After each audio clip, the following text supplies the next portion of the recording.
Hi friends, welcome to our channel. Satyabhama serial next ఎపిసోడ్లో ఏం జరగబోతోందో ఈ వీడియోలో చూసి తెలుసుకుందాం. మీ గురించి అందరికీ అసలు నిజం తెలిసేలాగా చేస్తాను అని అన్న సత్య. అసలేం జరిగింది అని తెలుసుకోవడానికి ఈ వీడియోని స్కిప్ చేయకుండా ఎండ్ వరకు చూసేయండి. సత్య గార్డెన్లో ఆలోచిస్తూ తిరుగుతూ ఉంటుంది. అప్పుడే మహదేవయ్య అక్కడికి వచ్చి, ఏంటి కోడలుగా నీ కోడలా, తెగ ఆలోచించేస్తున్నావు అని అంటాడు. అప్పుడు సత్య మహాదేవయ్యని చూసి అలానే చూస్తూ ఉంటుంది. అప్పుడు మహాదేవయ్య, ఏంటి కోడలా, నన్ను దెబ్బ కొట్టడం అంటే అంత ఈజీ కాదు. నువ్వు అందుకునేంత ఎత్తులో ఉంటాడు అని అనుకుంటున్నావా ఈ మహాదేవయ్య? బుర్జ్ ఖలీఫా తెలుసు కదా నీకు, అంత ఎత్తులో ఉంటాను. నన్ను దెబ్బతీయాలంటే అంత ఈజీ కాదు. నువ్వు ఒక చిన్న ఎలక పిల్లలాంటివి.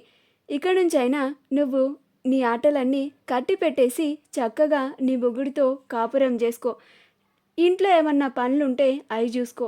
అంతేకాని నా గురించి అసలు నిజమంతా అందరికీ చెప్పేయాలి, ఇలాంటివన్నీ కట్టి పెడితే నీకే చాలా మంచిది కూడా అని అంటాడు. అప్పుడు సత్య, ఏంటి నన్నే బెదిరిస్తున్నారా లేక భయపెడుతున్నారా అని అంటుంది. అప్పుడు మహదేవయ్య, నువ్వెట్లా అనుకుంటే అట్లా అని అంటాడు. అప్పుడు సత్య, మీ గురించి అసలు నిజం అందరికీ తెలిసేలాగా చేస్తాను అని అంటుంది. అప్పుడు మహదేవయ్య, చాలా మంచి ప్రశ్న వేశావు. నీకు ఇప్పటి వరకు అసలు బుర్రే లేదనుకున్నాను, కానీ ఆవగింజంతా నీకు బుర్రుందని నిరూపించుకున్నావు. నువ్వు అన్నమాట బాగానే ఉంది. నీకు చేతనైతే నీ మొగుడినొక్కడిని నేను వాళ్ళ బాపుని కదని ఒప్పించి చూద్దాం. అప్పుడు నీ సత్తా ఏంటో, నీ తడాకా ఏంటో నేను ఒప్పుకుంటాను అని అంటాడు.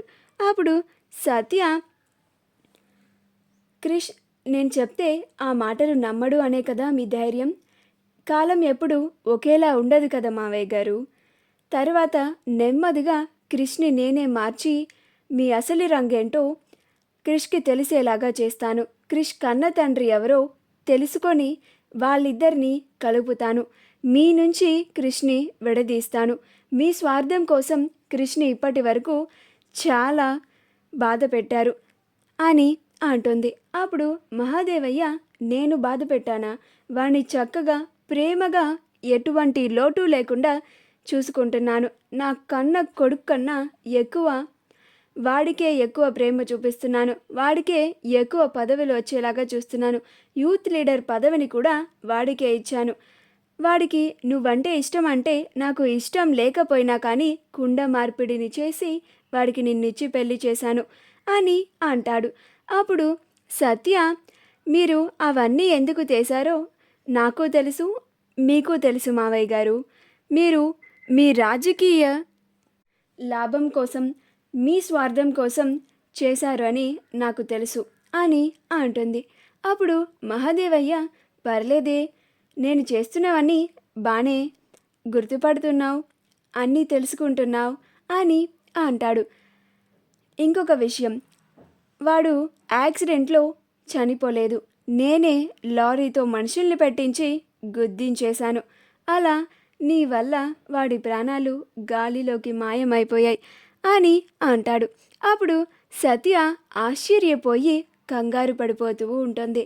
అప్పుడు మహదేవయ్య, ఏంటి అంతగానం టెన్షన్ పడిపోతున్నావు? ఇవన్నీ నాకు చాలా మామూలు విషయాలు అని అంటాడు. మా వీడియో కనుక మీకు నచ్చినట్లయితే లైక్ చేయండి, షేర్ చేయండి, మా ఛానల్ని సబ్స్క్రైబ్ చేసుకోండి, పక్కనే ఉన్న బెల్ ఐకాన్ని క్లిక్ చేయడం మాత్రం మర్చిపోకండి.